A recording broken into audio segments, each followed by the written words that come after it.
আসসালামু আলাইকুম প্রিয় শিক্ষার্থী বন্ধু। আমরা আজকে পদার্থবিজ্ঞানের প্রথম পত্রের তৃতীয় অধ্যায় গতিবিদ্যা নিয়ে আলোচনা করব। আমরা গতিবিদ্যার প্রথম যে জিনিসটা আমরা দরকার সেটা হচ্ছে গতিবিদ্যা মানে হচ্ছে ডিনামিক্স। এটা বলবিদ্যার একটা অংশ। তো গতিবিদ্যা যে মূল জিনিসগুলো সেটা হচ্ছে কি, এটা গতি বিষয়ক যে রাশিগুলো আছে, যে যে শব্দগুলো আছে সেগুলোর সাথে আমরা পরিচিত অলরেডি হয়ে গেছি নবম এবং দশম শ্রেণীতে। এখানে আমরা একটু আরও বেশি করে হাইলাইটস করব এবং সেটা নিয়ে বিস্তারিত কথা বলবো। তো গতি বলতে আমরা আসলে কি বুঝি? গতি বলতে আমরা যেটা বুঝি সেটা হচ্ছে যে যে কোনো বস্তুর সাপেক্ষে অন্য একটা বস্তু সেটা কি স্থির নাকি চলমান, এটা বোঝানোর জন্য আমরা এই গতি শব্দটা আসলে ব্যবহার করি।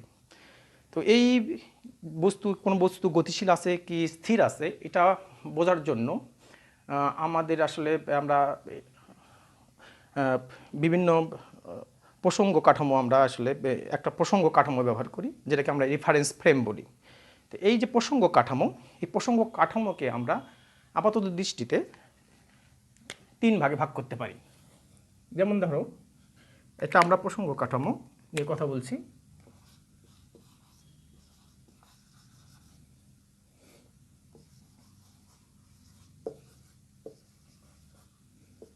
এই প্রসঙ্গ কাঠামোকে আমরা তিন ভাবে ভাগ করতে পারি।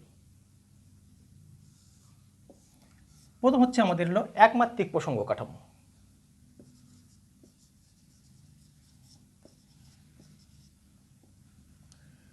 দ্বিতীয়টা হচ্ছে আমাদের দ্বিমাত্রিক। তৃতীয়টা হচ্ছে আমাদের হলো ত্রিমাত্রিক। একমাত্রিক প্রসঙ্গ কাঠামো আমরা যখন কোনো সরলরেখা বিবেচনা করি তখন এটাকে আমরা একমাত্রিক প্রসঙ্গ কাঠামো বলি। যখন আমরা দুইটা মাত্রা বিবেচনা করি, আমরা আসলে মাত্রিক বলতে আমরা এখানে ডাইমেনশন বোঝাচ্ছি, যে যখন দ্বিমাত্রিক আমরা কথা বলবো তাহলে সেটা আমাদের দুইটা অক্ষ ধরে নিতে পারি, এক্স এবং ওয়াই অক্ষ। আর যখন আমরা ত্রিমাত্রিক কথা বলতে পারি সেটা হচ্ছে আমাদের, আমরা স্বাভাবিকভাবে বুঝি যেটাকে 3D, যেটা তিনটা অক্ষ থাকে, সেটা হচ্ছে এক্স, ওয়াই এবং জেড। তো এই ত্রিমাত্রিক সাধারণত 3Dকে বলি, আমরা খুব সংক্ষিপ্তভাবে 3D বলি। তোমরা শিক্ষার্থীবৃন্দু, তোমরা এখন যেহেতু আধুনিক শব্দগুলোর সাথে অনেক পরিচিত, তো 3D সম্পর্কে তোমাদের ধারণা আছে। 3D সিনেমা থেকে শুরু করে অনেক কিছুই সম্পর্কে আমাদের ভালো ধারণা আছে, বা তোমাদেরও ধারণা আছে। তোমরা এই সম্পর্কে পরবর্তীতে বিস্তারিত জানতে পারবো। তো এই প্রসঙ্গ কাঠামোকে আমরা আরও দুইটা ভাগে ভাগ করতে পারি। সেটা হচ্ছে, একটা হচ্ছে জড় প্রসঙ্গ কাঠামো, আরেকটা হচ্ছে আমাদের অজড় প্রসঙ্গ কাঠামো। তো জড় প্রসঙ্গ কাঠামো আসলে আমরা কাকে বলি? জড় প্রসঙ্গ কাঠামো বলতে আমরা বুঝি সেটা হচ্ছে যে যে যে জড় প্রসঙ্গ কাঠামো গ্যালিলিও প্রসঙ্গ কাঠামো, এটাকে আমরা আরও কয়েকটা নাম দিতে পারি। সেটা হচ্ছে গ্যালিলিও প্রসঙ্গ কাঠামো বা নিউটনীয় প্রসঙ্গ কাঠামো। তো যে প্রসঙ্গ কাঠামোতে আমরা যেটা দুইটা অক্ষ ধরতে পারি, যেমন একটা রেফারেন্স ফ্রেম আমরা প্রসঙ্গ কাঠামো এখানে কল্পনা করতে পারি। যেমন এখানে আমরা দেখতেছি এটা হচ্ছে আমাদের এক্স, এটা হচ্ছে আমাদের ওয়াই, এটা হচ্ছে আমাদের হলো জেড, এই তিনটা অক্ষ। ও হচ্ছে আমাদের মূলবিন্দু। আরেকটা, এটা আমরা ও প্রসঙ্গ কাঠামো ধরলাম। আরেকটা প্রসঙ্গ কাঠামো আমরা এখানে ধরে নিচ্ছি, এটা হচ্ছে এক্স ড্যাশ, এটা হচ্ছে আমাদের ওয়াই ড্যাশ, এটা হচ্ছে আমাদের জেড ড্যাশ। এটা ধরে নিলাম আমরা হচ্ছে ও ড্যাশ প্রসঙ্গ কাঠামো। এই দুইটা প্রসঙ্গ কাঠামো যখন পরস্পরের সাপেক্ষে ভি বেগে ধ্রুব থাকে, ভি বেগে গতিশীল থাকে একই বেগে, যদি এই বেগটা দুইটা প্রসঙ্গ কাঠামোর যদি বেগ যদি আমাদের ধ্রুব থাকে, তাহলে সেটাকে আমরা বলতে পারি জড় প্রসঙ্গ কাঠামো। এই জড় প্রসঙ্গ কাঠামোতে আমরা নিউটনের সূত্রগুলো আসলে প্রয়োগ করতে পারি এবং এখান থেকে আমরা সেই ফলাফলগুলো পেতে পারি। তো স্বাভাবিকভাবেই দেখা যাচ্ছে যে জড় প্রসঙ্গ কাঠামো যখন আমরা দুইটা প্রসঙ্গ যখন ধ্রুব বেগে গতিশীল হবে, তখন স্বাভাবিকভাবে এদের মধ্যে ত্বরণ হবে হচ্ছে শূন্য, অর্থাৎ কোনো প্রকার ত্বরণ থাকবে না। দ্বিতীয়টা হচ্ছে আমাদের হলো অজড় প্রসঙ্গ কাঠামো। অজড় প্রসঙ্গ কাঠামোর ক্ষেত্রে আমরা যদি অনুরূপভাবে দুইটি প্রসঙ্গ ধরে নিচ্ছি আমরা এইটাই, যে এটা হচ্ছে আমাদের হলো S1 প্রসঙ্গ কাঠামো, এটা হচ্ছে আমাদের S2 প্রসঙ্গ কাঠামো। এদের মধ্যে একটা নির্দিষ্ট বেগ থাকবে, তো যেহেতু এখানে বেগটা ধ্রুব নয়, যার জন্য কি করতে থাকবে, এই দুটো প্রসঙ্গ কাঠামোর মধ্যে ত্বরণ থাকবে। তো তাহলে বেগ ধ্রুব নয়, তাহলে সেক্ষেত্রে আমরা লিখতে পারি এই প্রসঙ্গ কাঠামোর ক্ষেত্রে যে বেগ যেহেতু ধ্রুব নয়, তাহলে বেগ নট ইকুয়াল টু হচ্ছে আমাদের হলো কনস্ট্যান্ট। এক্ষেত্রে আমাদের স্বাভাবিকভাবে বোঝা যাচ্ছে যে এখানে আমাদের অবশ্যই ত্বরণ থাকবে, ত্বরণ কখনোই শূন্য হবে না, অবশ্যই ত্বরণ থাকবে। তো এই হচ্ছে আমাদের হলো প্রসঙ্গ কাঠামো সম্পর্কে আমাদের ধারণা।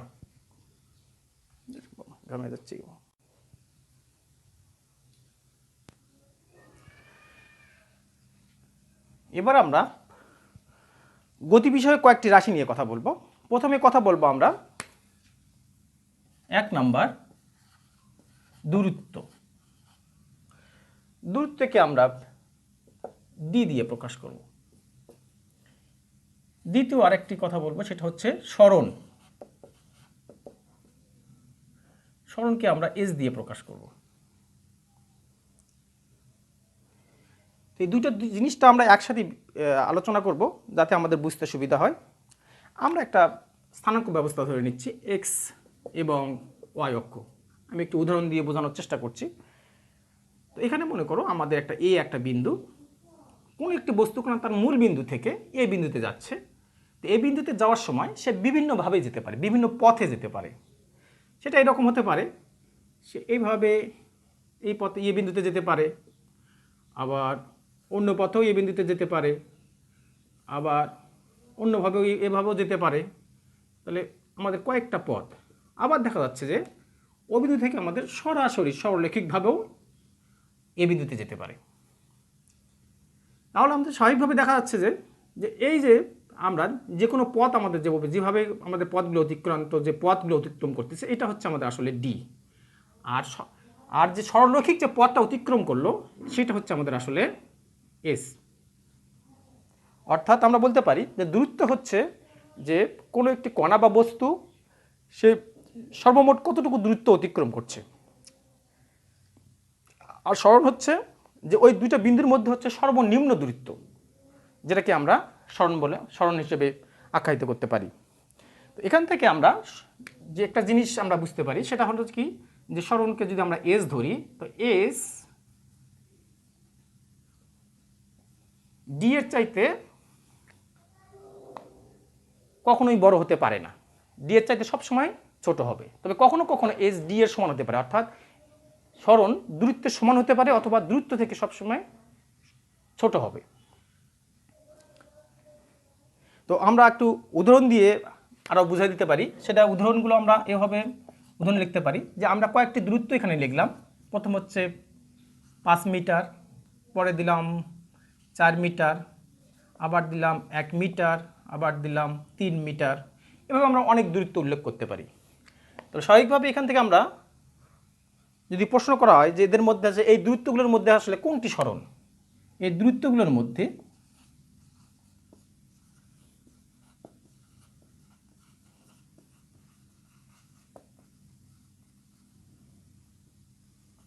কোনটি সরণ বোঝায়।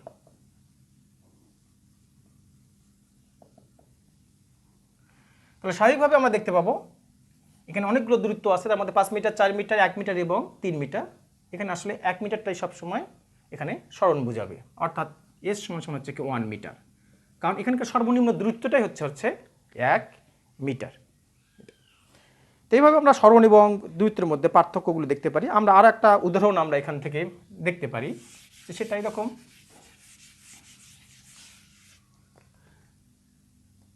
যে আমাদের এটা এক্স অক্ষ, এটা ওয়াই অক্ষ, এটা হচ্ছে আমাদের হলো মূলবিন্দু ও থেকে প্রথমে একটা বস্তু বা বস্তু কণা সামনের দিকে গেল সরলরৈখিকভাবে, মনে করি 5 মিটার গেল। সেখান থেকে সে এক্স অক্ষের সমান্তরাল 4 মিটার গেল। এখান থেকে সে আবার 3 মিটার গেল ওয়াই অক্ষের সমান্তরাল।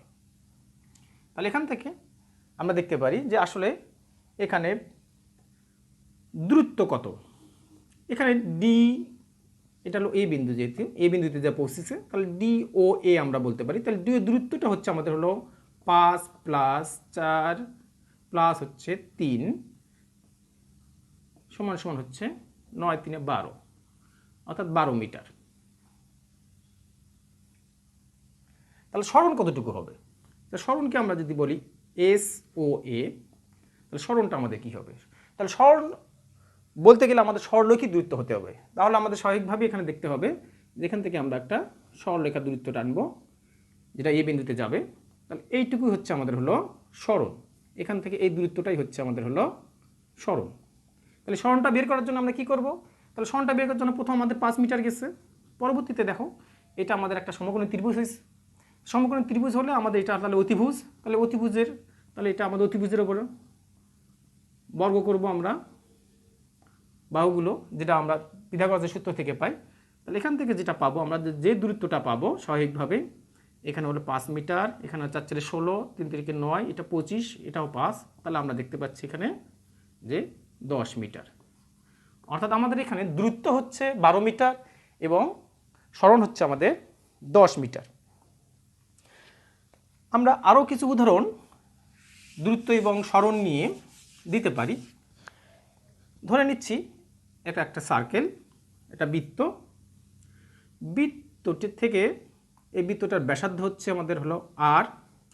বৃত্তটা কোনো একটা সময়ে সে 1/4 অংশে আছে, 1/4 অংশে, এত অংশে আছে।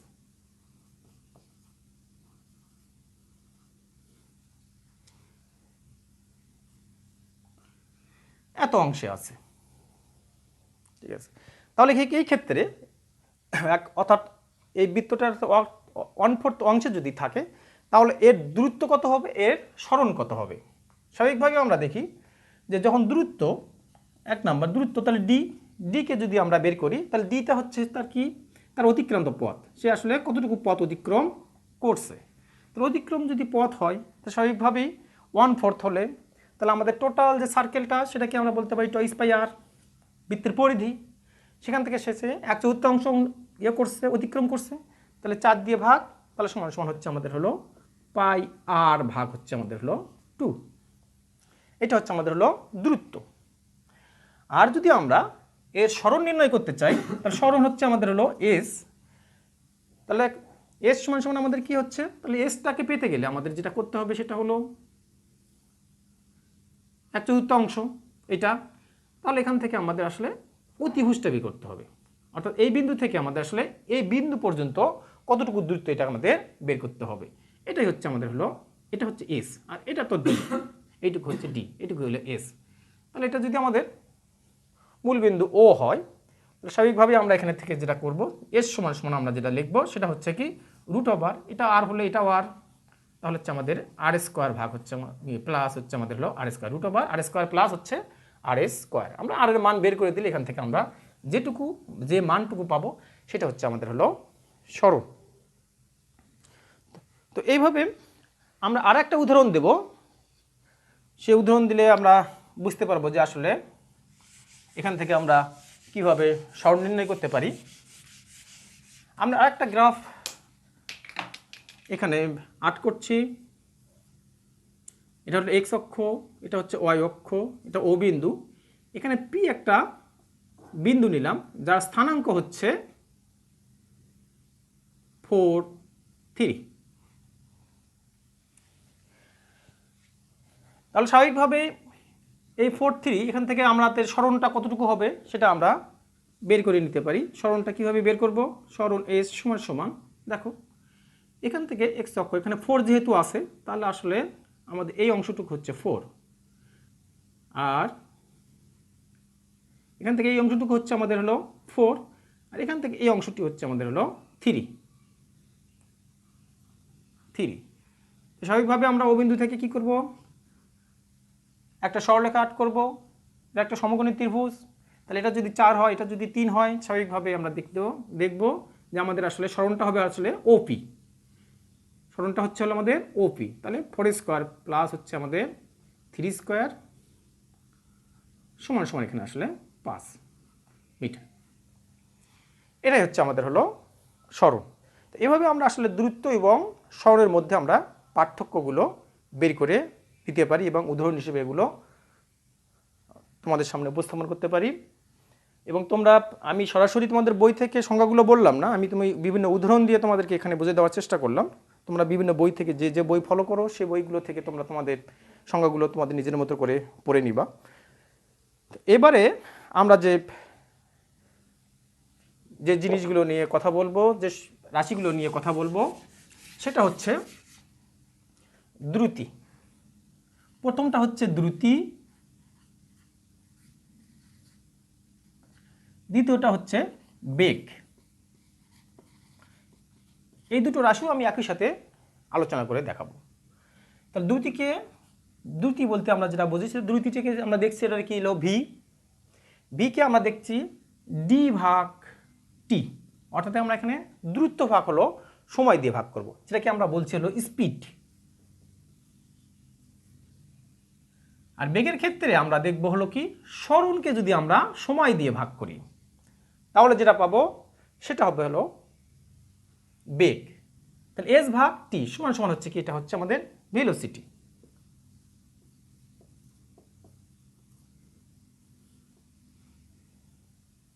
আমরা স্বাভাবিকভাবেই জানি দুইটি হচ্ছে স্কেলার রাশি, আর একটা হচ্ছে বেগ, হচ্ছে আমাদের হলো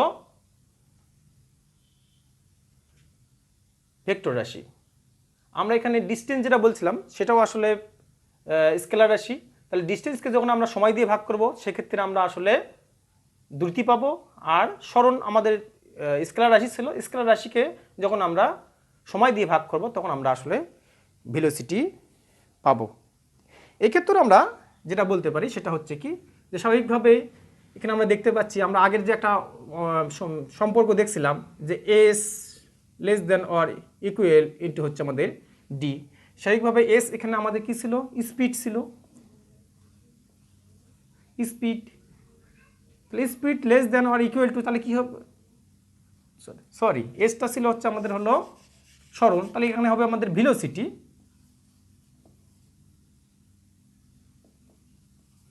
less than or equal to হবে হলো ডিটা ছিল আমাদের হলো দূরত্ব, তাহলে এখানে হবে আমাদের হলো স্পিড। অর্থাৎ এই ক্ষেত্রে আমরা বলতে পারি যে ভেলোসিটি সবসময় কি হবে, স্পিডের সমান হবে অথবা তার চাইতে ছোট হবে। এখানে আমাদের কিছু গ্রাফ আছে, যে গ্রাফগুলোর মাধ্যমে আমরা আসলে দ্রুতি এবং বেগ আমরা এখানে নির্ণয় করে দেখাবো। সেই গ্রাফগুলো দেখো কীরকম, আমরা একটা প্রাথমিকভাবেই ধরে নিচ্ছি যে দুইটা অক্ষ, একটা হচ্ছে এক্স অক্ষ, এটা হচ্ছে আমাদের ওয়াই অক্ষ, এটা হচ্ছে আমাদের মূল বিন্দু।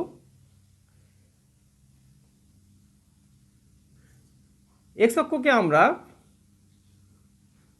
টি দিয়ে প্রকাশ করছি, এখানে ওয়াই অক্ষকে আমরা ডি দিয়ে প্রকাশ করছি। তোমরা ভালো করেই জানো যে আমরা এখানে ঢাল নির্ণয় করব, এক্ষেত্রে আমাদের ঢালটাই হচ্ছে তার এখানে দ্রুতি। যেহেতু আমাদের সময় সাপেক্ষে এখানে দূরত্বের পরিবর্তন হচ্ছে, তাহলে সেক্ষেত্রে আমরা যে ঢালটা পাবো সেটা হচ্ছে, আমরা জানি ঢাল সমান সমান সবসময় টেন থিটা, তাহলে টেন থিটায় সমান সমান আমরা যেটা বলতে পারি সেটা হচ্ছে আমাদের ডি ভাগ টি, সেটা হচ্ছে আমাদের হলো ডি ভাগ হচ্ছে আমাদের হলো টি। তো এখানে আমরা ঢাল, তাহলে এই ঢালটা বলতে আমরা এটা বুঝবো, এটা হলো থিটা, তাই না? তাহলে এখানে আমরা যদি কোণের মানটা বসাই দিই তাহলে আমরা এখান থেকে কী পাবো, সময় অথবা দূরত্ব এখান থেকে আমরা নির্ণয় করতে পারবো। এখানে আমাদের তিনটা রাশি, যে কোনো দুইটা জানা থাকলে আমরা তৃতীয় রাশিটা আমরা এখান থেকে নির্ণয় করতে পারবো। আমরা আরেকটা গ্রাফ দেখছি এখানে, একই রকম এক্স অক্ষ, সেখানে টি দিয়ে প্রকাশ করছি, এখানে আমাদের ওয়াই অক্ষ, এটাকে আমরা এখানে এস দিয়ে প্রকাশ করছি, মূলবিন্দু হচ্ছে ও। এক্ষেত্রে যদি আমরা এখানে ঢাল নির্ণয় করতে যাই তাহলে স্বাভাবিকভাবে এখানে আমাদের ট্যান থিটা সমান সমান হচ্ছে আমাদের হলো এস ভাগ টি, কারণ দূরত্ব এটার এখানে এসটা হচ্ছে আমাদের হলো সরণ। তাহলে সরণ ভাগ হচ্ছে আমাদের হলো সময়। তো এখান থেকে আমরা কি পাবো, এখান থেকে যেটা পাবো সেটা হচ্ছে কি, এখান থেকে আমরা যেটা পাতাম সেটা হচ্ছে আমাদের হলো দ্রুতি পেতাম আসলে, আর এখান থেকে যেটা পাবো সেটা হচ্ছে আমাদের হলো বেগ পাবো, স্পিড এটা পাবো। এই দুইটা গ্রাফ থেকে আমরা দুই রকম মান আমরা পেয়ে যাব।